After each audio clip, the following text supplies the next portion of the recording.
नमस्कार दोस्तों। Lord of the mysteries volume 6 के इस अगले पार्ट में आपका स्वागत है। पिछले चैप्टर्स में हमने देखा था कि कहानी धीरे धीरे एक नई संतुलन की ओर बढ़ रही है, लेकिन इस पार्ट में वो संतुलन फिर से हिलने लगता है। आज के इस पार्ट में हम कवर करेंगे चैप्टर 1187 से चैप्टर 1192 तक। ये वो हिस्सा है जहां तैयारी अब सिर्फ अंदरूनी नहीं रहती और जहां क्लाइंट को बदलते हुए हालात के साथ खुद को ढालना पड़ता है। ये चैप्टर्स ट्रांजिशन के साथ साथ आने वाले टकरावों की नींव भी रखते हैं। तो तैयार हो जाइए, क्योंकि वॉल्यूम 6 अब एक और अहम मोड़ की ओर बढ़ रहा है। कप्तान के निर्देशों को सुनकर नीना ने अपना मुंह फुलाया और खिड़की की ओर इशारा किया। क्या फ्रैंक का कोई भी एक्सपेरिमेंट अजीब नहीं होता? कैटलिया पल भर के लिए निशब्द रह गईं। वो बस आह भर सकी और बोली, अगर खतरे का कोई भी संकेत मिले तो मुझे तुरंत पत्र लिखना। एक मिस्टिकोलॉजिस्ट के रूप में उनके पास अपना खुद का मैसेंजर भी था। ऑल राइट, नीना ने अपना सीना फुलाया और कहा, अगर किसी को दोष देना है तो वो केवल इसलिए है क्योंकि मैं फ्यूचर पर सबसे मैच्योर और रिलायबल व्यक्ति हूँ। ये कहते हुए उसने उत्सुकता से पूछा, कप्तान आप लोएन में क्या कर रही हैं?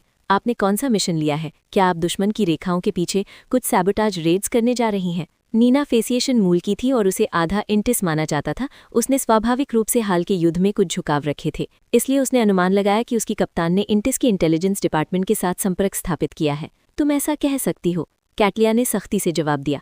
एक अर्थ में नीना का अंदाजा गलत नहीं था। उसने वास्तव में एक मिशन लिया था और वो लोएन की राजधानी बैकलैंड में नुकसान पहुंचा रही थी। हालांकि उसका लक्ष्य कोई ऑफिशियल फैक्शन नहीं था, बल्कि एक कल्टिस्ट था। इसके अलावा अभी भी क्वीन से मिलने का मौका है। वो शायद अभी तक बैकलैंड से नहीं गई हैं और उनके जाने का सबसे जल्दी समय शायद नए साल के बाद होगा। ये सोचते ही कैटलिया को अचानक थोड़ा उत्साह महसूस हुआ।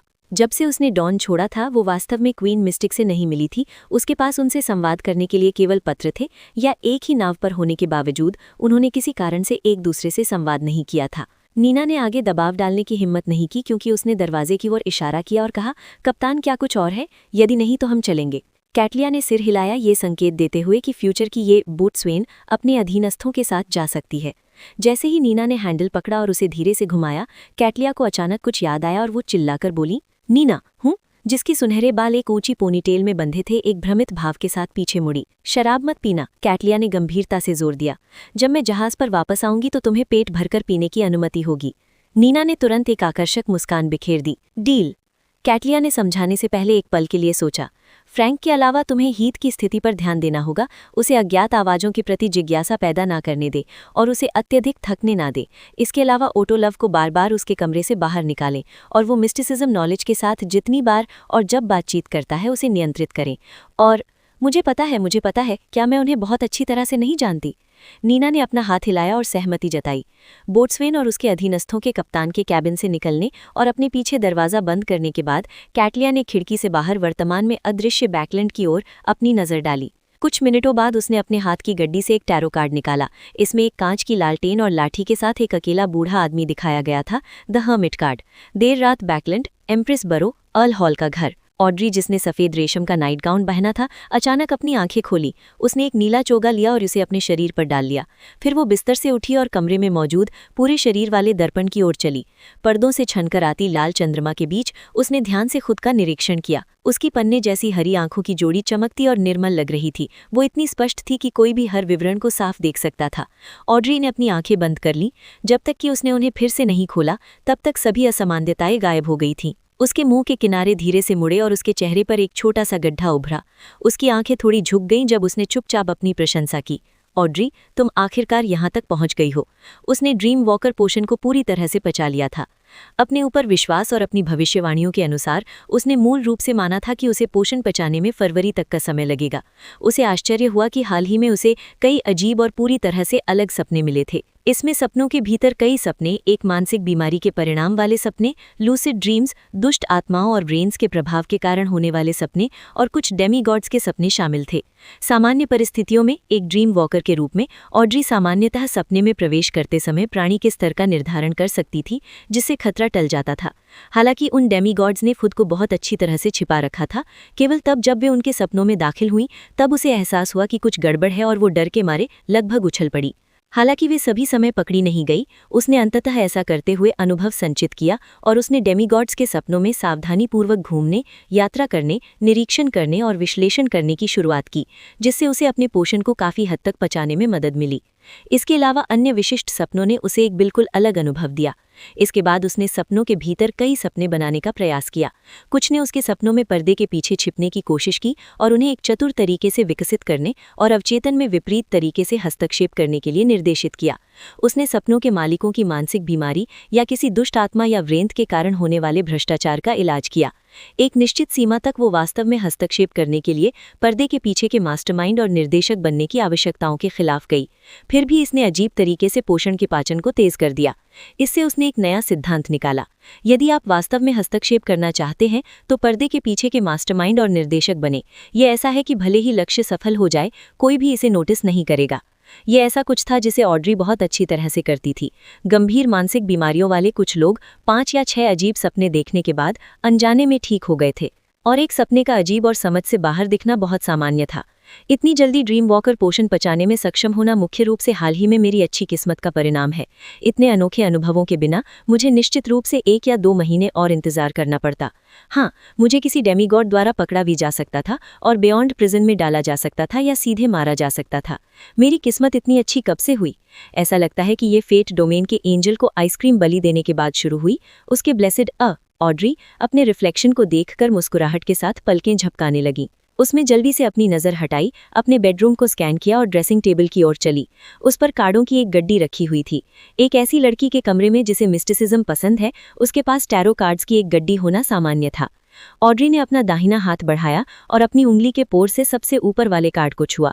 उसने धीरे से एक गहरी सांस ली और खुद से बुदबुदाई, अमंथा माउंटेन रेंज में लड़ाई और तीव्र हो रही है। मिडशायर पहले ही एक बंदरगाह खो चुका है।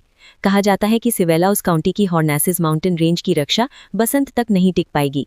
यदि हमने समुद्र में महत्वपूर्ण लाभ प्राप्त न किए होते तो दक्षिणी महाद्वीप के ईस्ट बालम के साथ हमारा संपर्क निश्चित रूप से कट गया होता। एल्फ्रेड अभी भी वहां है। मुझे आश्चर्य है कि ये युद्ध कैसे विकसित होगा। शुक्र है मैं एक डेमीगॉड बनने वाली हूँ। मिस्टर वर्ल्ड में मुझे मैनिपुलेटर का पोषण फॉर्मूला और मुख्य घटक दे दिया है। इसके अलावा मेरे हाल के सपनों के अनुभव के दौरान तीव्र मानवीय भावनाओं से निकली आंसुओं की 7 बूंदें भी मिल गई हैं। ट्री मेंटोर की गोल्डन लीव्स लिटिल सन के साथ व्यापार के माध्यम से प्राप्त की गई थी। मुझे बस एक एल्डरली माइंड ड्रैगन के रक्त की कमी है। मैं इसे साइकोलॉजिस्ट एल्केमिस्ट्स के साथ व्यापार करने की कोशिश करूंगी। ह्विन रैम्बिस की मृत्यु से पहले मैं पहले ही एक छोटे मनोवैज्ञानिक चर्चा समूह की इंचार्ज थी, लेकिन क्या इससे ये पता चलेगा कि ह्विन रैम्बिस की मृत्यु का मुझसे कुछ लेना देना है, या क्या मैं मिस्टर वर्ल्ड से इतिहास के एक एल्डरली माइंड ड्रैगन को रक्त में बुलाने के लिए कह सकती हूँ? ये लगभग 15 मिनट तक टिक सकता है। जब मैं आगे बढ़ने में सफल हो जाऊंगी तो मैं अपनी आध्यात्मिकता को केंद्रित करूंगी और अपना क्यों पूरा करूंगी। इसका गायब होना किसी भी चीज को प्रभावित नहीं करेगा। आखिरकार ये सिर्फ एक सहायक सामग्री है। ऑड्री, तुमने वास्तव में चीजों को नकली बनाना सीख लिया है, और वो भी ऐसे मामलों में। एक आत्महीन टिप्पणी के बाद ऑड्री ने मैनिपुलेटर के एडवांसमेंट रिचुअल को पूरा करने के लिए उपयोग की जाने वाली स्थिति के बारे में सोचना शुरू किया। रिचुअल के लिए कम से कम 10,000 लोगों के साथ एक विशेष अवसर के दौरान उत्पन्न होने वाली इमोशनल रेजोनेंस के बीच पोषण पीने की आवश्यकता थी। जैसे ही उसके विचार दौड़ने लगे, ऑड्री को एक प्रारंभिक विचार आया, गॉडेसेस विंटर गिफ्ट्स दे। लेकिन मास चाहे कितना भी बड़ा हो, उसमें 10,000 लोग नहीं आ सकते। कैथेड्रल में इतने लोग नहीं आ सकते। हाँ, ये आमतौर पर असंभव है। यदि मौका मिले तो मैं कुछ दान कर सकती हूँ। मैं सुझाव दे सकती हूँ कि हम युद्ध के दौरान जान गंवाने वाली आत्माओं को शांत करने के लिए मेमोरियल स्क्वायर में एक अत्यंत विशाल मास करें। सबसे महत्वपूर्ण चौराहे पर मृतकों के परिवार के सदस्यों, रिश्तेदारों और दोस्तों को आमंत्रित किया जाता है। जब तक वे प्रतिभागियों के एक निश्चित अनुपात को समायोजित करते हैं, गूंजने वाली भावनाएं मास में भाग लेने वाले अन्य लोगों को प्रभावित करेंगी, जिससे रिचुअल की आवश्यकताओं को पूरा किया जा सकता है। स्थिति का शांति से विश्लेषण करने के बाद ऑड्री ने अचानक अपना सिर झुकाया और ड्रेसिंग टेबल के दर्पण में देखा कि उसके खूबसूरत चेहरे पर हल्की मुस्कान बहुत पहले ही गायब हो गई थी। उसकी आंखों में केवल शांति और उदासी रह गई थी। वो खुद को घूरती रही, बुदबुदाते हुए उसके होंठ फोड़े मुड़े। ऑड्री, तुम नीच बन गई हो। अपनी आंखें बंद करके और उन्हें फिर से खोलकर ऑड्री सामान्य स्थिति में वापस आ गई थी। उसने ड्रेसिंग टेबल पर रखे कार्डों के ढेर की ओर हाथ बढ़ाया और सबसे ऊपर वाले कार्ड को पलट दिया। इस कार्ड में एक पत्थर की कुर्सी पर बैठी न्याय की देवी को दिखाया गया था, जिसके एक हाथ में तलवार और दूसरे हाथ में तराजू था, जो ठंडेपन से सब कुछ देख रही थी। बैकलैंड, हिल्सटनबरो, फायरप्लेस वाले घर में। तुमने अपना स्क्राइब पोषण पचा लिया? शियो, जो अभी घर के कपड़े बदलकर लिविंग रूम में वापस आई थी, उसने ये अविश्वसनीय खबर सुनी। फॉर्स ने थके हुए भाव से सिर हिलाया। हाँ, तुम जानती हो कि मैं हाल ही में किस तरह के जीवन से गुजर रही हूँ? चूंकि उसे लगातार 6 जगहों पर यात्रा करने के लिए मजबूर किया जा रहा था, उसे दिन रात दृश्यों का अनुभव करना, प्रशंसा करना और रिकॉर्ड करना पड़ा। इसके अलावा उसे ग्रे फॉग के ऊपर खींचा जाता था, जहां वो अलग अलग प्रकार की अजीब या उच्च स्तरीय बियॉन्ड पावर्स को रिकॉर्ड करती थी। लाइटनिंग स्टॉर्म और हिस्टोरिकल वॉइड समनिंग पावर्स को कई बार बदला गया था। वे आज अंततः अपने मूल सेटअप में लौट आई थीं। मुझे नहीं पता, शियो ने ईमानदारी से जवाब दिया। मुझे पता है कि तुम्हें नहीं पता, फोर्स ने गहरी सांस ली और कहा। तुम्हारे बारे में क्या? तुम हाल ही में कैसी रही हो? बहुत बुरा नहीं। मेरे लिए एक पैरानॉर्मल कोर्ट की अध्यक्षता करने की व्यवस्था की गई थी और मुझे एक्टिंग प्रिंसिपल्स के बारे में कुछ विचार आए। पोषण की पचने की गति बढ़ गई है, शियो ने स्वीकार किया। मेरे लिए ये कल्पना करना मुश्किल है कि तुम एक न्यायाधीश का चोगा पहनकर ट्राइब्यूनल की सीट पर बैठकर फैसला सुना रही हो। फोर्स ने अपने दिल की गहराई से आह भरी। क्या तुम ये कहना चाहती हो कि कैदी और वकील मुझे नहीं देख पाएंगे? शियो ने इस बात का बुरा न मानते हुए कहा। फोर्स धीरे से हंसी और बोली, मुझे ट्रैवलर बनने के लिए अपने एडवांसमेंट रिचुअल की तैयारी के लिए कुछ आराम की आवश्यकता होगी। क्या तुम्हें स्पिरिट वर्ल्ड की गहराई में जाना है? क्या तुम्हारे पास कोई रास्ता है? फोर्स ने सिर हिलाया और कहा, उस व्यक्ति ने मुझसे उसके मैसेंजर को बुलाने के लिए कहा है। उसके मैसेंजर को बुलाओ। टैरो क्लब की जजमेंट के रूप में MI9 के सदस्य के रूप में शियो समझती थी कि एक मैसेंजर का क्या अर्थ है। इसके अलावा वो जानती थी कि न्यूमिनस एपिस्कोपेट के मध्यम रैंक व्यापक रूप से मैसेंजर्स का उपयोग करते थे।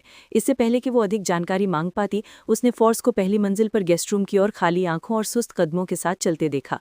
उसने एक इथीरियल आवाज़ में कहा, मुझे थोड़ी देर सोने दो, हम बाद में बात कर सकते हैं।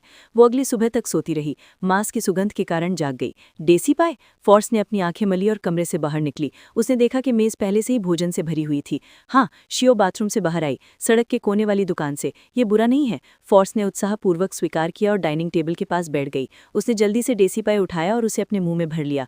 एक खत्म करने के बाद उसने मीठी आइस टी का एक घूंट पिया और संतुष्टि में आह भरी।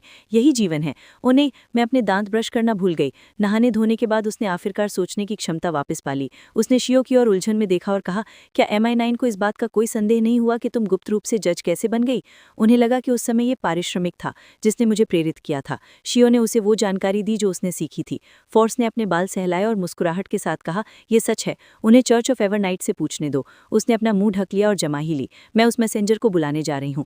इस रिकॉर्डिंग की इस अवधि के बाद जिस तरह से वो क्लीन को संबोधित करती थी, वो गैरमैन स्पैरो और मिस्टर वर्ल्ड से बदलकर वो व्यक्ति हो गया था। एक तरफ ये एक सम्मान का रूप था और दूसरी तरफ वो डरी हुई थी कि कोई उसकी बातें सुन सकता है।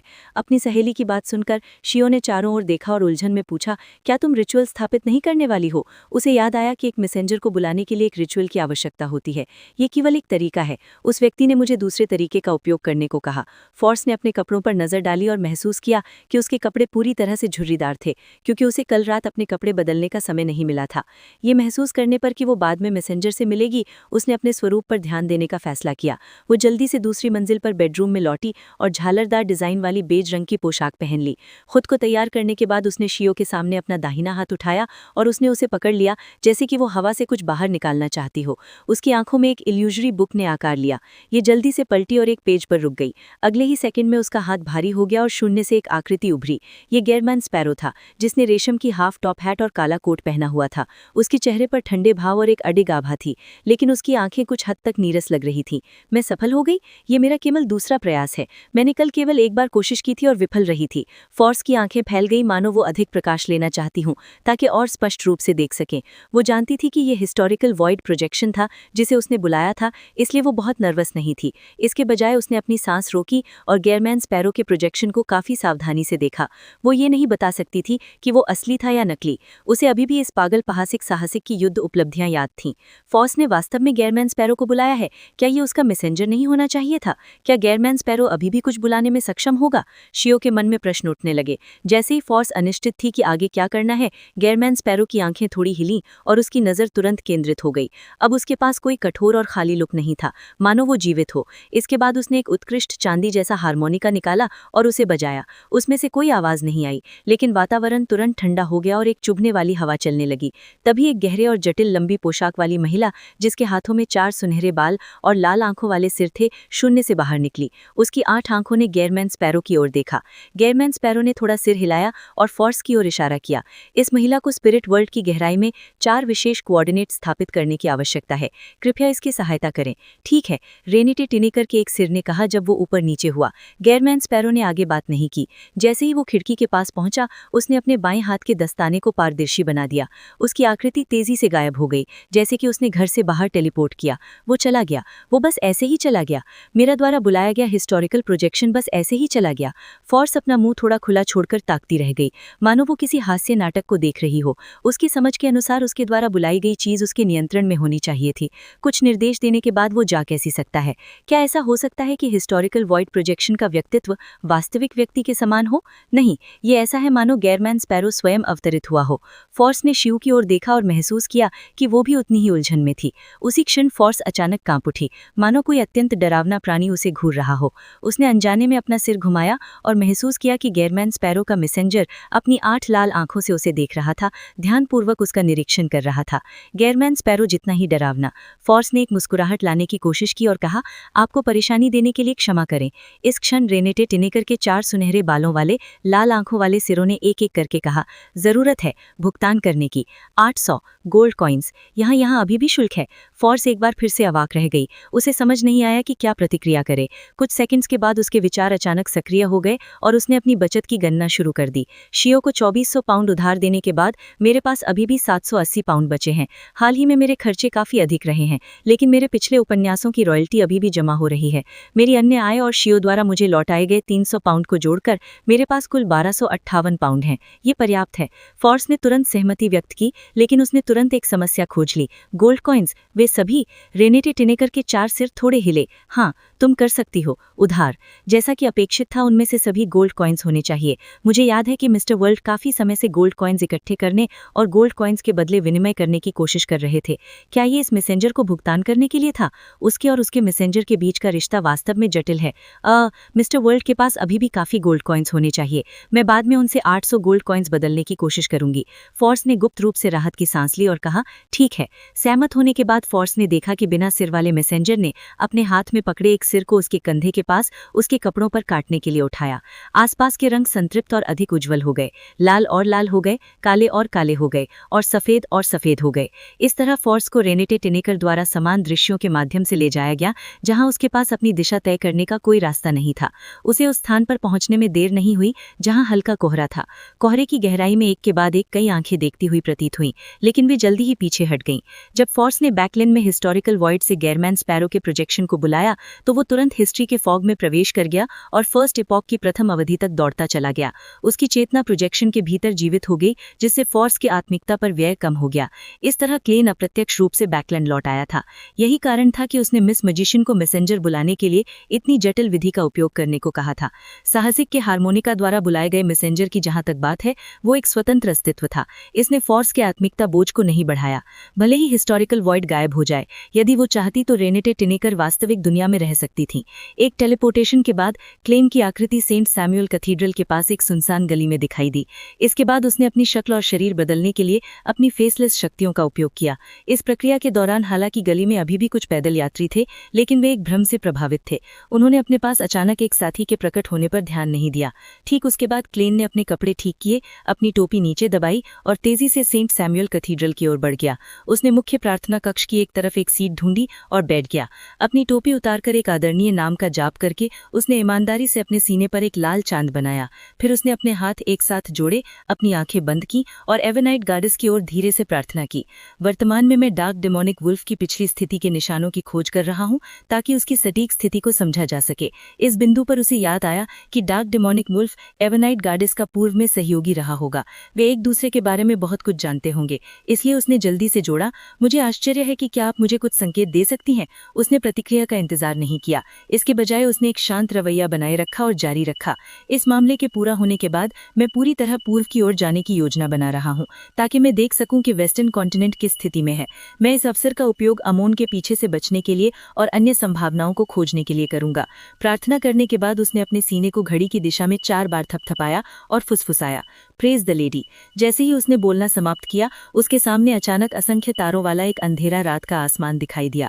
उसके दिमाग में अनजाने में एक संदेश उभरा, ये ब्लैक डेमोनिक वुल्फ कोटार के बारे में जानकारी थी। डैश क्लाइन एक पल के लिए स्तब्ध रह गया। जब उसके सामने का तारों भरा आसमान पूरी तरह से गायब हो गया तभी वह अपने होश में लौटा। उसने एक बार फिर ईमानदारी से देवी की प्रशंसा की। सेंट सैमुअल कैथीड्रल छोड़ने के बाद उसने क्रीपिंग हंगर और एक अन्य टेलीपोर्टेशन का उपयोग करके चर्वुड बरो में स्थित होली विंड कैथीड्रल के पास पहुंचने के लिए किया। वह लॉर्ड ऑफ स्टॉर्म्स से प्रार्थना करना चाहता था। उसने ऊंचे शिखर की ओर देखा और कुछ क्षण के लिए झिझक महसूस की। मैं वास्तव में सुनिश्चित नहीं था कि उसे बैकलैंड में church of the Lord of storms के मुख्यालय में प्रवेश करना चाहिए या नहीं। मैं सिर्फ एक हिस्टोरिकल वॉइड प्रोजेक्शन हूँ। डरने की कोई बात नहीं है। प्रार्थना करने से मुझे कोई नुकसान नहीं होगा। लेकिन क्या होगा अगर लॉर्ड ऑफ स्टॉर्म्स को अमोन की स्थिति के बारे में पता चले और वो मुझे 032 प्रदान करने का फैसला करे? इस तरह मुझे डार्क डेमोनिक वुल्फ का शिकार करने का जोखिम नहीं उठाना पड़ेगा। एक व्यक्ति को हमेशा आशावादी होना चाहिए। कुछ सोच विचार के बाद उसने आखिरकार अपना मन बना लिया। उसने सावधानी से अपना हाथ उठाया और इनोनी को बुलाया, जिसे अभी तक अमोन द्वारा पैरासिटाइज नहीं किया गया था, हिस्टोरिकल वॉइड से अपने स्वयं के रूप में होली विंड कैथीड्रल में चलने के लिए। 1 या 2 मिनट बाद बैकलैंड के ऊपर अचानक एक काला बादल दिखाई दिया। होली विंड कैथीड्रल में चांदी जैसी बिजली चमकती हुई प्रतीत हुई, लेकिन किसी ने उस पर ध्यान नहीं।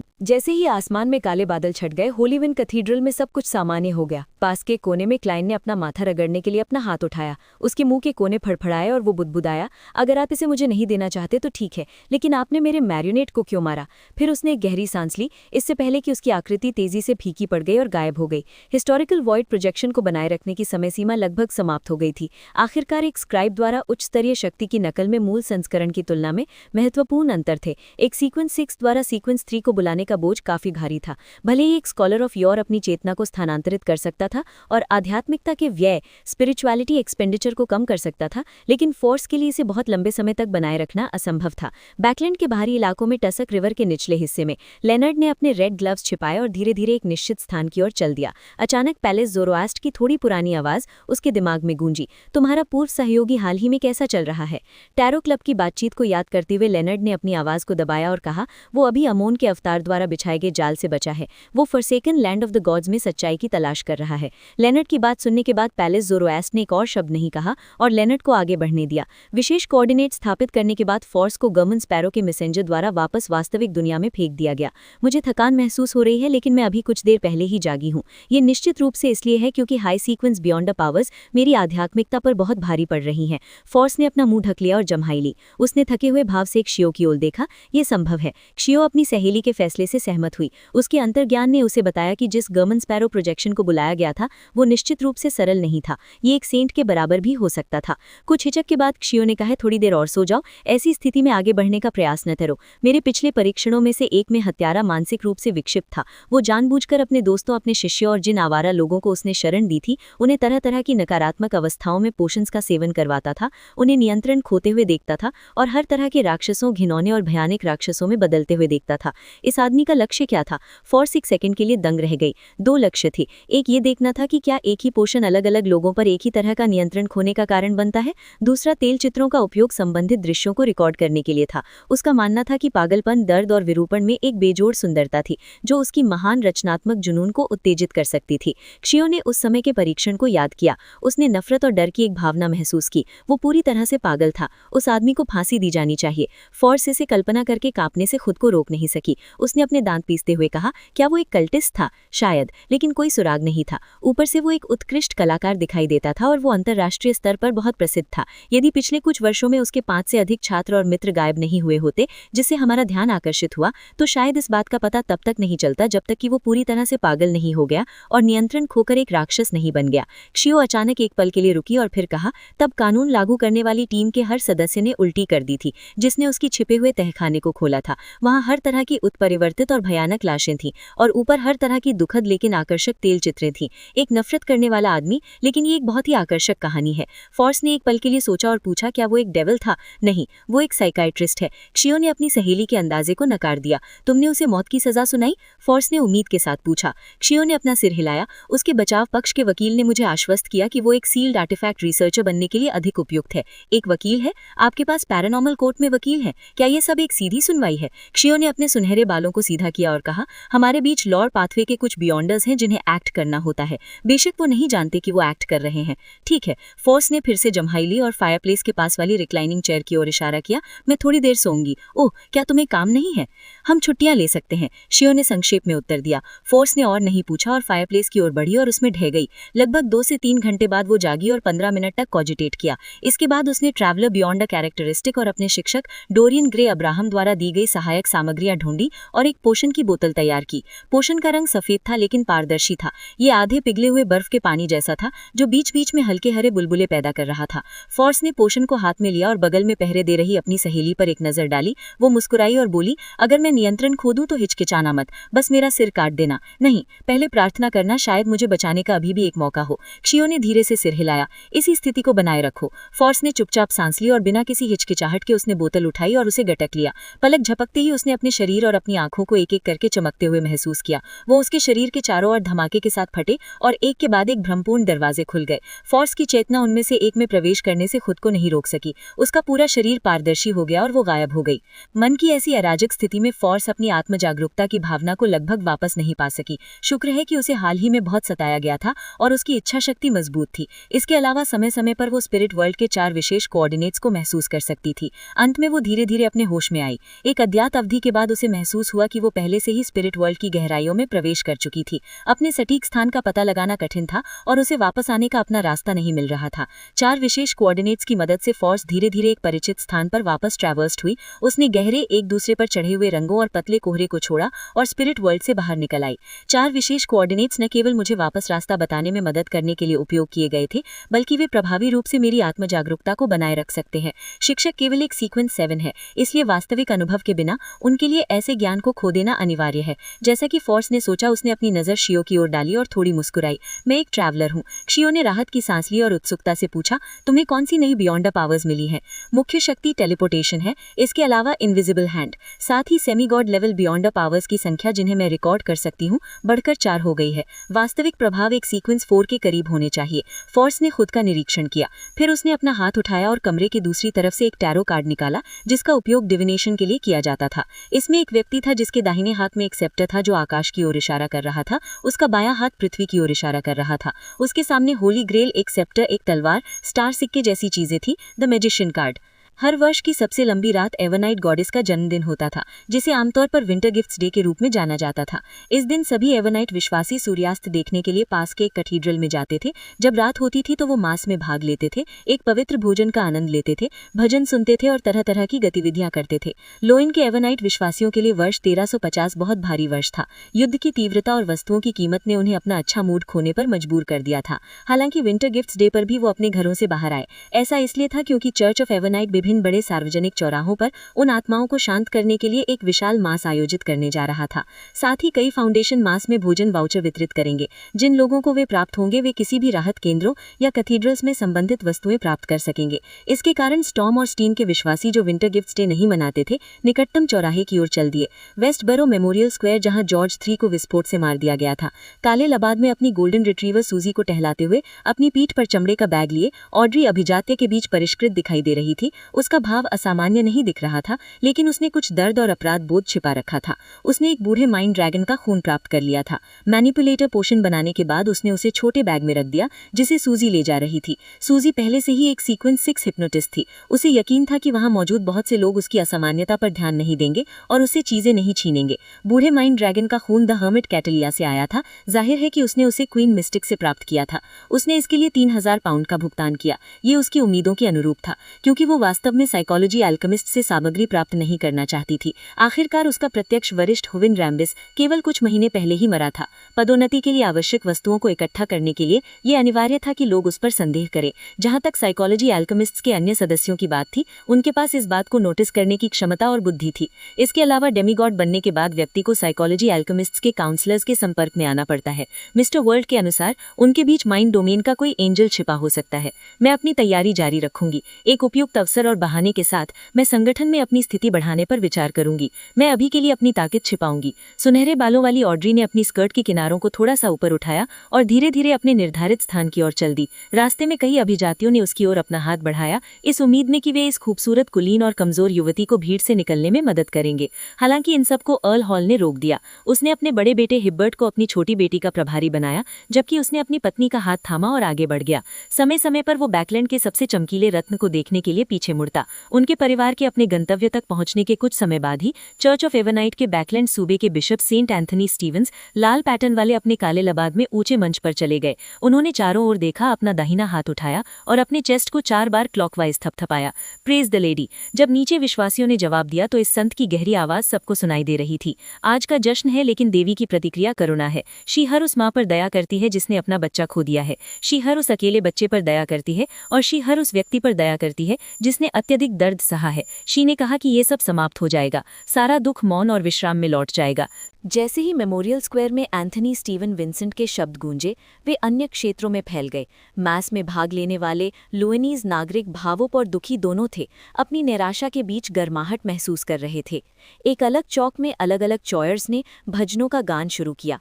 वो इथीरियल और पवित्र आवाज़ हर किसी के दिल की गहराई में गूंजती हुई प्रतीत हुई। भूमि के ऊपर पूर्ण रूप में क्रिम्सन मून खड़ा था और खुद के बारे में, बच्चे और पत्नी और माता पिता के बारे में सपना देखना मधुर था, लेकिन हमेशा के लिए। अनजाने में सभी ने अपनी आत्मा को शुद्ध होते हुए देखा और अपनी स्पिरिचुअलिटी को स्वाभाविक रूप से मुक्त होते हुए महसूस किया। वे एक सपने में प्रवेश कर चुके प्रतीत हुए और शांत अंधेरे में टहल रहे थे। उनके बच्चे यहाँ सो रहे थे। उनके माता पिता, उनकी पत्नियाँ, उनके पति, उनके मित्र और मृतक अब कष्ट नहीं झेल रहे थे। उन्हें अब कोई दर्द नहीं था। उनके भाव शांत और कोमल थे। हम रात के आकाश की ओर ऊपर देखते हैं। हम कोमलता से उसका नाम कहते हैं, एवरनाइट गॉडेस। अगर उसने हमें सुना तो वो निश्चित रूप से सहमत होगी। मृतकों पर शुद्धता के साथ मुस्कुराते हुए, आओ आराम करो और अच्छी तरह सो जाओ मेरे बच्चों। सपने में टहल रहे लोगों ने एक बार फिर तीव्र शोक महसूस किया, मानो उन्हें एहसास हो गया था कि वे वास्तव में एक दूसरे को विदाई देने वाले थे। उन्होंने अतीत की सभी खूबसूरत यादों को याद किया। उन्होंने भोजन की मेज़ पर अपने परिवार के साथ व्यंजनों का आनंद लेने और मस्ती करने के दृश्य को याद किया। उन्होंने उन लोगों को याद किया जो उन्हें गर्माहट से देखते थे और उन्हें चोटिल होते देखने के दर्द को याद किया। जब उन्हें उनके निधन के बारे में पता चला तो ऐसा लगा मानो वे अपनी आत्माओं को चीर सकते हों। उन्होंने इस युद्ध द्वारा लाए गए काले बादलों और अलगाव को याद किया। वे इस शांत राष्ट्र में शांति से सो रहे थे। अब उन्हें कोई चिंता नहीं थी। हालांकि जो लोग बच गए थे उन्हें दिनों और रातों को भुगतना पड़ा, जिससे वे थके हुए और मुरझाए हुए हो गए। एक के बाद एक आंसू बह निकले। मेमोरियल स्क्वायर में मास में भाग लेने वाले लोग अब अपनी भावनाओं को दबा नहीं सके, क्योंकि उन्होंने चुपचाप उस दर्द को मुक्त कर दिया जो उन्होंने संचित किया था। दुख की एक विशाल लहर हवा में भर गई, जो चॉयर के मंत्रोच्चार के साथ मिश्रित थी, मानो उसका कोई शारीरिक रूप हो। विनम्रता से अपने हाथ पार करें, अपने सीने पर मौन प्रार्थना करें और अपने दिल की गहराई से चिल्लाएं, एकमात्र बचाव शांति है। अपनी आंखें बंद करके चुपचाप सिसक रहे लोगों ने अब चेतन रूप से भजनों की सामग्री का अनुसरण किया और इसी तरह के इशारे किए। फिर वे एक दूसरे की भावनाओं से संक्रमित होकर अपने दिलों में चिल्लाए, एकमात्र बचाव शांति है। मेमोरियल स्क्वायर में 10,000 से अधिक दिलों के गूंजने के साथ शोक अपने चरम पर पहुंच गया। इस क्षण ऑड्री ने अपनी आंखें खोली और नीचे झुकी। उसने अपने गोल्डन रिट्रीवर सूजी द्वारा ले जाए जा रहे चमड़े के थैले से पोषण की एक बोतल निकाली। पोषण में प्रकाश के अनगिनत बिंदु तैर रहे थे, बिल्कुल सी ऑफ कलेक्टिव सबकॉन्शियस की अभिव्यक्ति की तरह। ऑड्री ने संकोच नहीं किया। ऐसी परिस्थितियों में उसने बोतल का ढक्कन हटाया और अंदर के तरल को गटक लिया। अतीत के विपरीत, जहां वो अपने गले से और अपने पेट में पोषण के कीचड़ जैसा अनुभव कर सकती थी, उसने तुरंत असामान्यता महसूस की। उसने महसूस किया कि वो अब अपने शरीर को महसूस नहीं कर सकती। उसका पूरा अस्तित्व एक विचार में संघनित होता प्रतीत हुआ, जैसे कि वो अपने चारों ओर के भ्रामक समुद्र में विलीन हो गई। ये पहली बार था जब वो सपने या माइंड आइलैंड से गुजरे बिना सीधे सी ऑफ कलेक्टिव सबकॉन्शियस को देख रही थी, मानो वो अपने जन्म से पहले अपनी माँ की गोद में लौट आई हो। वो उसी शुरुआत में लौट आई जहाँ मानव पूर्वजों द्वारा छोड़े गए निशान लहरों द्वारा धो दिए गए थे, जब वे ढह गए और प्रभावित हुए। डर, पागलपन और हर तरह के भयानक मानसिक भ्रष्टाचार था। एक पल के लिए ऑड्री को विरोध करना मुश्किल लगा। उसकी चेतना फीकी पड़ गई और उसका शरीर हिला, मानो वो पिघलने के कगार पर हो। लेकिन पास का समुद्र शांत नहीं था। उसमें एक निश्चित सीमा तक लहरें थीं, जो चारों ओर तीव्र शोक और दर्द फैला रही थीं। ऐसे प्रभाव के अंतर्गत जागरूक ऑड्री, जो सी ऑफ कलेक्टिव सबकॉन्शियस द्वारा आत्मसात होने ही वाली थी, वो भी गूंजने लगी, जिससे उसके भीतर शोक की अनियंत्रित भावनाएं पैदा हुईं। शोक एक विचार से दूसरे विचार तक फैल गया। जल्द ही इसने विचारों के उस भंडार को भर दिया जिसमें ऑड्री म्यूटेट हो गई थी। इसने उसकी सोल बॉडी को छेद दिया और उसकी आत्मा को बेध दिया। ऑड्री ने आखिरकार अपनी थोड़ी समझ वापस पा ली। उसने कुशलता से खुद को प्लेकेट किया, भ्रष्टाचार को दूर करने के लिए लगातार संकेत दिए, जब तक कि उसने अपनी इंद्रियों को वापस नहीं पा लिया। उसके कानों में आवाज स्पष्ट और साफ, तेज और तेज होती गई। अंत में ये सी ऑफ कलेक्टिव सबकॉन्शियस में गूंजने लगी। एकमात्र बचाव शांति है, एकमात्र बचाव शांति है, एकमात्र बचाव शांति है। ऑड्री ने प्रार्थना दोहराई, जबकि उसकी आकृति जल्दी से स्पष्ट हो गई। केवल एक विचार के साथ उसने खुद को कई पारदर्शी और भ्रामक बॉडीज में विभाजित कर लिया। उसने सी ऑफ कलेक्टिव सबकॉन्शियस के माध्यम से यात्रा की और विभिन्न लोगों का प्रतिनिधित्व करने वाले माइंड आइलैंड्स तक पहुंची और उन पर कदम रखा। इन क्षेत्रों में वो विभिन्न लोगों से आने वाले दुख को स्पष्ट रूप से देख सकती थी। आकाश से गिरे बम के गोले, हवाई जहाज जिसने एक बेड़ा बनाया, अग्रिम पंक्ति से भेजे गए बुरे खबर वाले पत्र, उनके सामने खून और मांस के छींटे, और वो व्यक्ति जिससे वे प्यार करते थे अचानक उनके सामने गिर पड़ा। खिलौनों का ढेर जिसका अब कोई मालिक नहीं था। द ग्रेट स्मॉग से आई खांसी का दौरा। एकमात्र बचाव शांति है। गोल्डन रिट्रीवर सूजी ने भी मांस में अपनी आंखें बंद कर लीं।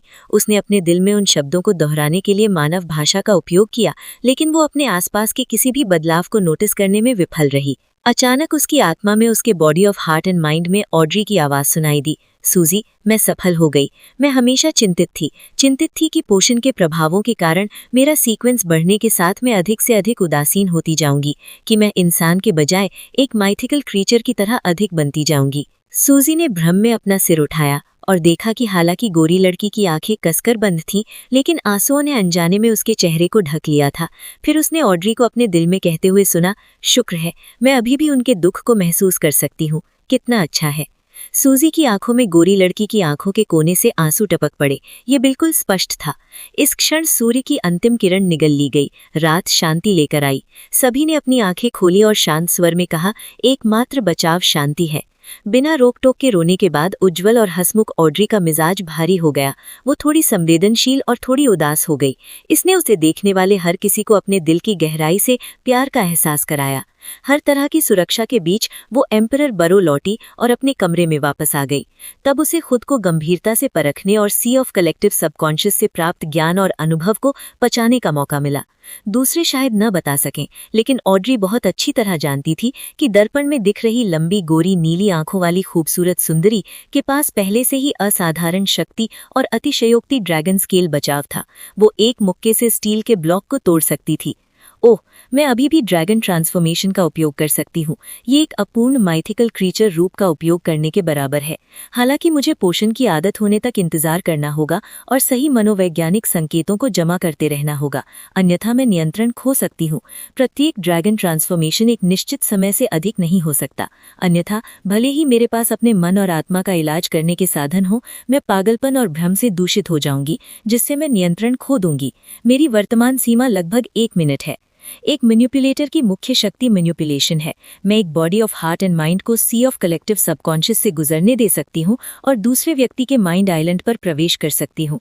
मैं डायरेक्ट उनके अवचेतन को बदल सकती हूँ और उनके विचारों को पढ़ सकती हूँ। चुपचाप उन्हें हर तरह के काम करने के लिए प्रेरित कर सकती हूँ। मैनिपुलेशन के मेल में आता है वर्चुअल पर्सोना। मैं कई पर्सोनास बना सकती हूँ, उन्हें संबंधित body of heart and mind रखने की अनुमति देता है। ये पहलू मन के क्षेत्र में बहुत सारे प्रभाव का विरोध कर सकता है और दूसरी ओर ये मुझे बिना किसी संकेत के लक्ष्य की चेतना के आइलैंड पर चुपचाप आक्रमण करने के लिए उनका उपयोग करने की अनुमति देता है। वर्तमान में मेरे पास केवल 13 वर्चुअल पर्सोनास हो सकते हैं। एक मैनिपुलेटर एक भयानक मेंटल प्लेग भी बना सकता है। सी ऑफ कलेक्टिव सबकॉन्शियस का उपयोग करके मैं हर तरह की मानसिक बीमारियों और अत्यधिक पागलपन को फैला सकती हूँ। यस, अब मेंटल डेप्रिवेशन में बदल गया है। ये एक विशाल एरिया ऑफ इफेक्ट वर्जन है। अब ये केवल का एकल प्रभाव नहीं है। मैं अपने निर्देशित विचारों को एक माइंड स्टॉर्म में बदल सकती हूँ, जो परिवेश को अपनी चपेट में ले लेगा, जिससे मेरे सभी दुश्मन प्रभावित होंगे। हे एक मैनिपुलेटर के रूप में ये स्वाभाविक रूप से सी ऑफ कलेक्टिव सबकॉन्शियस की यात्रा करने की क्षमता के साथ आता है। इसे कॉन्शियसनेस ट्रोल कहा जाता है। अन्यथा जटिल मैनिपुलेशंस की एक श्रृंखला के बाद जब तक मैं किसी स्थान तक पहुंचती, मेरा लक्ष्य बहुत पहले ही जा चुका होता। ऑड्री ने खुद को दर्पण में देखा और अचानक एक हल्की मुस्कान बिखेरी। फिर उसने अपने गाल फुलाए और अपना मुंह ऐसे खोला जैसे वो कुछ उगलने वाली हो। चूंकि उसका माइथिकल क्रीचर रूप एक माइंड ड्रैगन था, तो इसमें निश्चित रूप से ड्रैगन की सांस का कोई रूप होना ही था। ये एक हमला था जो डायरेक्ट लक्ष्य के body of heart and mind और सोल बॉडी को उत्तेजित और नुकसान पहुंचा सकता था। इसने एरिया ऑफ इफेक्ट तरीके से नुकसान पहुंचाया। ये साइकिक पियर्सिंग का एक एडवांस्ड वर्जन था। इसके बाद ऑड्री की हरी आंखें थोड़ी घूमी और उसने दूसरी ओर देखा और मन ही मन आह भरी। एक डेमीगॉड होने का यही मतलब है। ये शक्तियां मुझे भी डराती हैं। मिस्टर वर्ल्ड कितने शक्तिशाली हैं कि वे हेवन रैम्बिस को मारने में सक्षम थे। कोहरे के ऊपर प्राचीन महल में जैसे ही शिकार योजना के प्रतिभागियों ने अपनी तैयारियां शुरू की, उन्होंने विवरणों पर चर्चा करने के लिए एक निजी बैठक आयोजित करने का निर्णय लिया। एक मैनिपुलेटर इतना भयानक होता है। मैजिशियन फॉर्ज ने अपने पास मौजूद मिस जस्टिस की ओर देखा और बोल पड़ी। अभी अभी ऑड्री ने डेमीगॉड बनने के बाद उसमें आए बदलावों का संक्षेप में उल्लेख किया था। हालांकि उसने अपनी टुरुप की इक्कों को बचाने के लिए विस्तार से विस्तार नहीं किया, फिर भी इसने the magician, the hermit, judgement और द स्टार को आश्चर्य में छोड़ दिया। वास्तव में ये इतना भयानक नहीं है, मिस्टर वर्ल्ड बहुत अच्छी तरह जानते हैं। ऑड्री ने अपनी नज़र लंबी धब्बेदार मेज के नीचे की ओर डाली। द वर्ल्ड गैरहम स्पैरो ने सिर नहीं हिलाया जब उन्होंने संक्षेप में स्वीकार किया। हेवन रैम्बिस को मारने से पहले मेरे पास भी शक्तिशाली सहायक थे। वे रुके और कहा, शिकार योजना पर चर्चा करने से पहले मैं ये जानना चाहूंगा कि अब्राहम फैमिली को अपनी मैत्री का एहसास कैसे कराया जाए। Friendliness the world government sparrow का प्रश्न सुनकर फॉर्स को लगभग अपने कानों पर संदेह हुआ। मिस्टर एक्स के सिर की छवि जिसे वापस जोड़ा गया था और जो दरारों, झुर्रियों और खून से ढकी हुई थी, उसके मन में उभर आई। जैसे ही फॉर्स अपने शब्दों पर विचार कर रही थी, ऑड्री ने उसकी ओर देखा और द वर्ल्ड गवर्नमेंट स्पैरो की ओर देखकर मुस्कुराई। अब्राहम फैमिली को आपकी फ्रेंडलीनेस का एहसास कराने के लिए ये इस बारे में नहीं है कि आप क्या करते हैं, बल्कि इस बारे में है कि मिस मैजिशियन अपने पत्रों में क्या लिखती है। सही बात है, जब तक मैं सीधे मिस मैजिशियन के शिक्षक के सामने प्रकट नहीं होता, उनके बारे में मेरी समझ केवल विभिन्न अफवाहों और उन चीज़ों तक सीमित होगी जो मिस मैजिशियन उन्हें बताती है। जब तक वो जो कहानी सुनाती है वो काफ़ी अच्छी है, भले ही वो वास्तविक स्थिति के अनुकूल न हो, इससे कोई फर्क नहीं पड़ता। क्लाइंट को अचानक एहसास हुआ कि वो इस सवाल पर बेवजह उलझ रहा था। फॉर्स मिस जस्टिस के शब्दों से कुछ हद तक प्रबुद्ध हुई थी, लेकिन वो इसे पूरी तरह से समझ नहीं पाई थी। द हर्मिट, द स्टार और बाकी साथियों की ओर देखने के बाद जस्टिस ऑड्री ने फॉर्स से कहा, आपको अपने शिक्षक को मिस्टर वर्ल्ड की फ्रेंडलीनेस बतानी होगी। इसके लिए आप कुछ मनगढ़ंत कहानियां बना सकती हैं और उन्हें सच न बताएं। तो मुझे क्या कहना चाहिए? फॉर्स ने सलाह मांगी। ये इसलिए नहीं था कि वो कहानियां बनाने में अच्छी नहीं थी, इसके विपरीत वो इसमें सबसे अधिक निपुण थी। हालांकि समस्या ये थी कि एक अच्छी तरह से स्वीकार की जाने वाली उपन्यास लिखना उस कहानी से अलग था जो लोगों को आश्वस्त कर सके। यदि वो बाद वाले पर एक वरिष्ठ मनोवैज्ञानिक की सलाह प्राप्त कर सके तो ये निस्संदेह आसान होगा।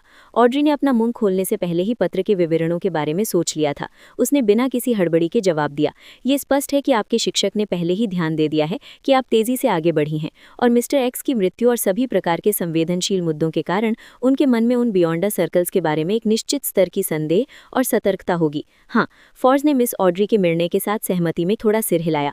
यदि उसके शिक्षक डोरियन ग्रे अब्राहम लापरवाह होते तो वे आज तक जीवित नहीं रहे होते। वे बहुत पहले ही ऑरोरा ऑर्डर द्वारा पकड़ लिए गए होते या अब्राहम फैमिली में दिलचस्पी रखने वाली अन्य शक्तियों के हाथों मारे गए होते। ऑड्री ने आगे कहा, ऐसी स्थिति में वे भी आपके साथ संपर्क बनाए रखेंगे। वे आपको ज्ञान सिखाएंगे, आपको फॉर्मूलाज देंगे और आपको इंग्रेडिएंट्स प्रदान करेंगे। ये दर्शाता है कि एक तरफ वे आपके चरित्र और नैतिकता को स्वीकार करते हैं और दूसरी ओर उनके मन में आपके लिए रहस्यमयी और खतरनाक बियॉन्ड द सर्कल से महत्वपूर्ण जानकारी प्राप्त करने और साथ ही आपके सीक्वेंस 4 डेमीगॉड बनने की एक निश्चित प्रत्याशा भी होगी। ये वो मेंटालिटी है जिसका हम फायदा उठाना चाहते हैं। ऑड्री मूल रूप से फायदा उठाने के बजाय एक अधिक तटस्थ शब्द पकड़ना का उपयोग करना चाहती थी, लेकिन एक पल के लिए रुकने के बाद उसने सीधे अपना सामना करने और मामले के सार का सामना करने का फैसला किया। फॉर्स को ध्यान से सुनते हुए और जजमेंट, द स्टार और द हर्मिट को उसकी आगे की बात का इंतजार देखते हुए ऑड्री ने अपने होंठ सिकोड़े और कहा, जब आप लौटें तो आप उन्हें लिख सकती हैं और उन्हें बता सकती हैं कि आप पहले ही एक ट्रैवलर बन गई हैं। ये उन्हें दिग की आपकी प्रगति के लिए खुश करेगा और इतनी बढ़ी हुई उन्नति की गति से आश्चर्यचकित करेगा। फिर आप उस प्रश्न का उत्तर दे सकती हैं जो उन्होंने पहले पूछा था, ये कहते हुए कि जो सज्जन वर्म ऑफ स्टार खरीदने की कोशिश कर रहे थे, उन्होंने कुछ उल्लेख किया था कि अब्राहम फैमिली फैमिली में प्राचीन श्राप मिस्टर डोर के नाम से जाने जाने वाले एक गुप्त अस्तित्व से आता है। ये एक ऐसा सवाल है जिसके बारे में आपके शिक्षक ने आपको कभी नहीं बताया, लेकिन वे निश्चित रूप से चिंतित होंगे। बिना किसी संदेह के वे उस सज्जन के प्रति डर महसूस करेंगे जो जानते हैं कि आप अब्राहम फैमिली से संबंधित हैं। वे आपसे बचना चाहेंगे, लेकिन वे निश्चित रूप से और अधिक जानना चाहेंगे। तब वे उस रहस्य का पता लगाने की कोशिश करेंगे जो पीढ़ियों से अब्राहम्स को परेशान करने वाले श्राप के पीछे छिपा है, जिसका उनके पास कोई समाधान नहीं है। साथ ही पत्रों का आदान प्रदान कोई प्रत्यक्ष मुलाकात नहीं है। ये उन्हें सुरक्षा का एक निश्चित एहसास देगा। वे अपना निवास स्थान बदल सकते हैं, अपनी पहचान बदल सकते हैं और पत्र प्राप्त करने का एक अधिक घुमावदार तरीका अपना सकते हैं, लेकिन इस बात की उच्च संभावना है कि वे संबंध नहीं तोड़ेंगे। इस संबंध को बनाए रखें, कदम दर कदम कुछ और मूल्यवान प्रकट करें। आप अपने शिक्षक की इच्छा को जगाएंगी और इसका उपयोग मिस्टर वर्ल्ड की छवि को चित्रित करने के लिए करेंगी, ताकि आपके शिक्षक किसी प्रकार की फ्रेंडलीनेस का अनुभव कर सके। इस बिंदु पर ऑड्री रुकी और एक बार फिर द वर्ल्ड गर्मन स्पैरो की ओर देखा। वो मोटे तौर पर बता सकती थी कि अब्राहम फैमिली के प्रति मिस्टर वर्ल्ड की सद्भावना इसलिए थी क्योंकि उनका एक अनुरोध था, लेकिन विशिष्ट अनुरोध के संबंध में वो कोई भविष्यवक्ता नहीं थी और न ही उसने गर्मन स्पैरो के दिमाग को पढ़ा था। स्वाभाविक रूप से वो इसका अनुमान नहीं लगा सकती थी और न ही वो समझाना जारी रख सकती थी। क्लाइन ने सिर हिलाया और एक कर्कश मुस्कान के साथ कहा, जब हम इस तरह का अप्रत्यक्ष संबंध स्थापित कर लेंगे तो मैं आपके शिक्षक से एक लेन देन के लिए कह सकता हूँ और कुछ मूल्यवान वस्तुओं के बदले में श्राप तोड़ने का वादा कर सकता हूँ। डीमनेस ट्रिसी के माध्यम से उसने अब्राहम फैमिली के श्राप का समाधान समझ लिया था। हालांकि उसने इसे प्लेन्सवॉकर पोशन फॉर्मूला या ग्रेड 0 सील्ड आई फैक्ट के बदले बदलने की योजना नहीं बनाई थी। एक तरफ मूल्य में अंतर बहुत अधिक था जिसके कारण उसे दोषी महसूस हुआ, और दूसरी ओर वो मिस्टर डोर जैसे खतरनाक अस्तित्व को वास्तविक दुनिया में वापस नहीं लाना चाहता था। ये खुद के और निर्दोषों के प्रति गैर जिम्मेदार होना था। वो अब्राहम फैमिली के श्राप को एक निश्चित सीमा तक गायब करने का दूसरा तरीका सोच रहा था। दूसरे शब्दों में, ये अभी भी मौजूद रह सकता है, लेकिन ये अब्राहम फैमिली के सामान्य जीवन को प्रभावित नहीं करेगा और सुधार की एक निश्चित सीमा प्रदान करेगा। क्या ऐसा है? मन के क्षेत्र में मध्य से उच्च सीक्वेंस के बियॉन्डर्स वास्तव में प्रभावशाली होते हैं। वो लोगों को बिना महसूस किए अपनी व्यवस्था का पालन करवा सकती है। जब हम पहली बार मिले थे उसकी तुलना में मिस जस्टिस पूरी तरह से कायापलट करती हुई प्रतीत होती है। ये लोगों को उससे डरना और सम्मानित महसूस करवाता है। फॉर्ज ने शियो की ओर देखा और उसकी आंखों से यही मार्मिक विचार पड़ती हुई प्रतीत हुई। कुछ सोच विचार के बाद उसने साहस जुटाया और द वर्ल्ड गर्मन स्पैरो से कहा, क्या होगा यदि मेरे शिक्षक आपके अनुरोध को नकार दें? क्या आपको लगा कि मैं संपत्ति के लिए हत्या करूंगा? क्लाइन ने मन ही मन चीनी भाषा में व्यंग किया। उसने उपहास किया और कहा, चिंता न करें, मैं उन्हें नुकसान नहीं पहुंचाऊंगा। मैं ऐसी किसी भी विधि का उपयोग नहीं करूंगा जो उन्हें मजबूर करे। फूह! हालांकि मिस्टर वर्ल्ड थोड़े डरावने हैं, लेकिन वे फिर भी अपनी बात के पक्के हैं। फॉर्ज ने धीरे से सिर हिलाया और कहा, मैं अपने शिक्षक को मिस जस्टिस के सुझाव के अनुसार एक पत्र लिखूंगी। क्लाइन ने थोड़ा सिर हिलाया और क्षेत्र का सर्वेक्षण किया। आप शिकार पर चर्चा शुरू कर सकते हैं। कैटलिया ने नियंत्रण लिया। इस ऑपरेशन के साथ सबसे बड़ी समस्या सेंट ऑफ सीक्रेट्स बोटिस को ढूंढना है। फॉर्ज को तुरंत याद आया कि वो उससे कैसे मिली थी और उसने अपने हाथ उठाया। यदि मैं अपने शिक्षक से वो शक्तिशाली सील्ड आर्टिफैक्ट उधार ले सकूं तो मैं उसे अपने साथ ला सकती हूँ। मैं अक्सर बैकलून के आसपास घूम सकती हूँ और बियॉन्डक शेषताओं के अभिसरण का उपयोग करके बोटिस को पास के क्षेत्र में आकर्षित कर सकती हूँ। ये अप्रेंटिस पथवे के अन्य डेमिगॉड्स या सीक्रेट ऑर्डर के नेता जारातुल या ब्लास्फीमर अमोन को आकर्षित कर सकता है। फॉर्ज जितना अधिक बोलती गई उसकी आवाज उतनी ही नीची होती गई। उसे लगा कि ये तरीका बहुत खतरनाक है। वो नहीं जानती थी कि अन्य सदस्यों का क्या होगा यदि जारातुल और अमोन वास्तव में प्रकट होते हैं, लेकिन चारे के रूप में इसमें कोई संदेह नहीं है कि वो बच निकलने में विफल रहेगी। कैटलिया ने सिर हिलाया और सोच विचार करके कहा, यदि ये केवल अप्रेंटिस पथवे के ग्रेड 1 सील्ड आर्टिफैक्ट है तो बियॉन्डक शेषताओं का नियम पड़ोसी पथवे के लिए इतना आकर्षक नहीं होना चाहिए। सीमा अप्रेंटिस पथवे के डेमिगॉड्स तक सीमित रहेगी और जहां तक मुझे पता है इनमें से बहुत अधिक नहीं है। वास्तव में कहा जा सकता है कि ये बहुत कम है। इनमें से अधिकांश एक शेषता या सील्ड आर्टिफैक्ट के रूप में मौजूद है। मैं अचानक सीक्वेंस 4 नहीं बनना चाहती। फॉर्स की पलकें झपकने लगी जब उसने ये सुना। कैटलिया ने अपनी नजर द वर्ल्ड गर्मन स्पैरो पर डाली। हम इस समस्या पर नहीं उलझते कि क्या अप्रेंटिस पथवे के कोई ग्रेड 1 सील्ड आर्टिफैक्ट हैं। यदि हम चाहते हैं कि सेंट ऑफ सीक्रेट्स और मिस मैजिशियन एक दूसरे से टकराएं तो शर्त यह है कि वे बैकलून में भी हों। उन्हें इतना सतर्क नहीं होना चाहिए और अक्सर बाहर जाना चाहिए। ये सुनकर लियोनार्ड ने एक पेशेवर आधिकारिक बियॉन्डर के दृष्टिकोण से कहा, यह वास्तव में कठिन नहीं है। अप्रेंटिस पथवे के एक डेमिगॉड के रूप में सेंट ऑफ सीक्रेट्स निश्चित रूप से ऑरोरा ऑर्डर के ऊपरी हलकों में से दुर्घटनाओं से निपटने के लिए जिम्मेदार है। उनके पास अलग अलग जगहों पर अन्य सदस्यों की सहायता करने के लिए पर्याप्त गतिशीलता है। हे देखिए, ये एक ऐसा शब्द है जो स्टीम इंजन और एयरशिप के आविष्कार के बाद आया है। जब तक आप मैकलून में ऑरोरा ऑर्डर के खिलाफ कुछ मामले बना सकते हैं, उनके सामने आने की उच्च संभावना है। जैसे ही वो बोला, वो लियोनार्ड ने क्लाइन की ओर देखा। उसे जितना पता था उसके अनुसार बायम शहर के बाहर हुई अराजक लड़ाई में, जहां गमन स्पैरो के कारण हुए थी, सेंट ऑफ सीक्रेट्स प्रकट हुआ था और उसने एक दस्ताना उठाया था। ये एक समाधान है। ऑड्री और बाकी साथियों ने सिर हिलाया। इस क्षण द वर्ल्ड ने अचानक कहा, मैं आपको याद दिलाऊं कि ऑरोरा ऑर्डर एक सच्चे देवता की पूजा करने वाला संगठन है। एक बार जब आप उनके खिलाफ कार्यवाही करते हैं और गुप्त रूप से उनके ऊपरी हलकों को निशाना बनाते हैं, तो ट्रू क्रिएटर इसे पहले से देख सकते हैं और उन्हें चेतावनी दे सकते हैं। ऐसा हो सकता है? ऑड्री की आंखें थोड़ी फैल गईं जब उसने कैटलिया, लियोनार्ड और बाकी साथियों का अवलोकन किया। उसने महसूस किया कि वे भी उतने ही आश्चर्यचकित थे। ये ऐसी कुछ चीज थी जिस पर उन्होंने पहले कभी विचार नहीं किया था। ऐसा नहीं था कि वे पर्याप्त बुद्धिमान नहीं थे, बल्कि ये था कि उन्होंने पहले कभी भी ऐसे मामलों में भाग नहीं लिया था, या यूं कहें कि भले ही वे शामिल थे, उन्हें इसका एहसास नहीं था। तो हमें क्या करना चाहिए? फौज ने पूछे बिना नहीं रहा। क्लाइन ने एक विचारोत्तेजक स्वर में कहा, ऑरोरा ऑर्डर को सीधे निशाना न बनाते हुए हम सेंट ऑफ सीक्रेट्स बोटिस को बाहर निकालने के लिए एक हल्का दृष्टिकोण अपना सकते हैं। एक हल्का दृष्टिकोण। दी हर्मिट कैटेलिया, जिन्हें केवल उच्च स्तरीय मामलों पर अनुभव की कमी थी, उन्हें तुरंत एक नया विचार आया और उन्होंने जांच की, क्या मिस मैजिशियन को बैकलैंड के विभिन्न बियॉन्डर गैदरिंग्स में भाग लेने दिया जाए, जहां वो दुर्घटनावश ये प्रकट करें कि वो एब्राहम फैमिली से संबंधित है, जिससे ऑरोरा ऑर्डर का ध्यान आकर्षित हो सके। द वर्ल्ड गेहमन स्पैरो की ओर से कोई आपत्ति न देखकर कैटेलिया ने दूसरी तरफ देखते हुए सोचा, हम इस मामले को बिना किसी संदेह के उचित कैसे दिखा सकते हैं? खुद को उजागर करने के लिए आवश्यक चरणों और प्रक्रियाओं को कैसे डिज़ाइन करें और प्रत्येक गैदरिंग में आधार कैसे रखें? इन सब में आपकी सहायता की आवश्यकता हो सकती है, मिस जस्टिस। उसके दृष्टिकोण से केवल एक मैनिपुलेटर, जो गैदरिंग में विभिन्न लोगों की विभिन्न मानसिकताओं को सटीक रूप से पकड़ सकता था, योजना को बिना कोई निशान छोड़े स्वाभाविक और उचित दिखने की अनुमति दे सकता था। ठीक है, ऑड्री ने गंभीरता से सिर हिलाया। वो थोड़ी उत्साहित महसूस कर रही थी। फिर उसने आगे कहा, हालांकि मैंने पहले कभी ऐसा कुछ नहीं किया है, मैं सब कुछ उचित दिखाने की पूरी कोशिश करूंगी। मुझे अचानक थोड़ा डर क्यों महसूस हो रहा है? मुझे ऐसा क्यों लग रहा है कि हम सभी अनुभवहीन लोग हैं, मिस्टर वर्ल्ड के अलावा, जो सीधे भाग नहीं ले सकते? मैम हर्मिट अन्य पहलुओं में बहुत अनुभवी होंगी, लेकिन वो पहले कभी ऐसे हंटिंग में शामिल नहीं होंगी। ये कोई खेल नहीं है, ये एक क्रूर कार्य है जो अगर हम सावधान नहीं रहे तो किसी की जान ले सकता है। ये सुनकर फोर्स कांप उठी।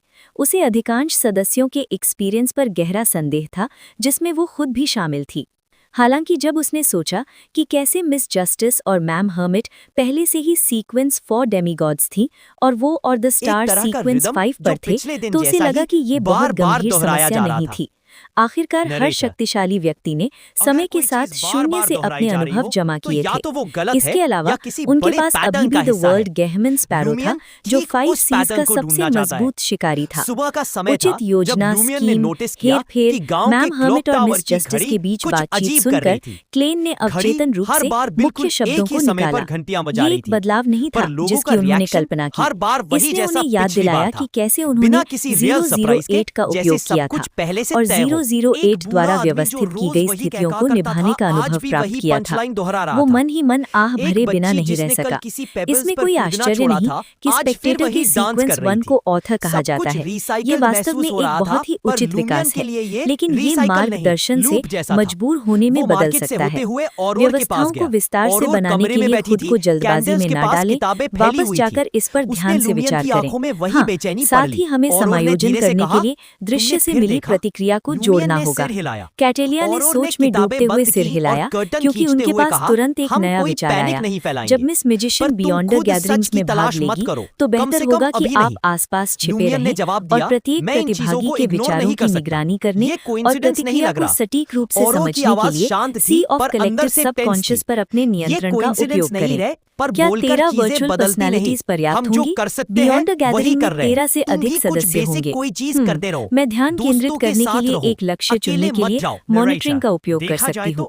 ऑड्री ने जल्दी से सुझाव की व्यावहारिकता का विश्लेषण किया और संक्षिप्त रूप से स्वीकार किया। इसमें कोई समस्या नहीं होगी। उनके लिए ये एक प्रशिक्षण का रूप भी था और साथ ही अभिनय का भी, क्योंकि उन्होंने लक्ष्य को प्रभावित करने के लिए सीधे अपनी बियॉन्डर शक्तियों का उपयोग नहीं किया, बल्कि शब्दों,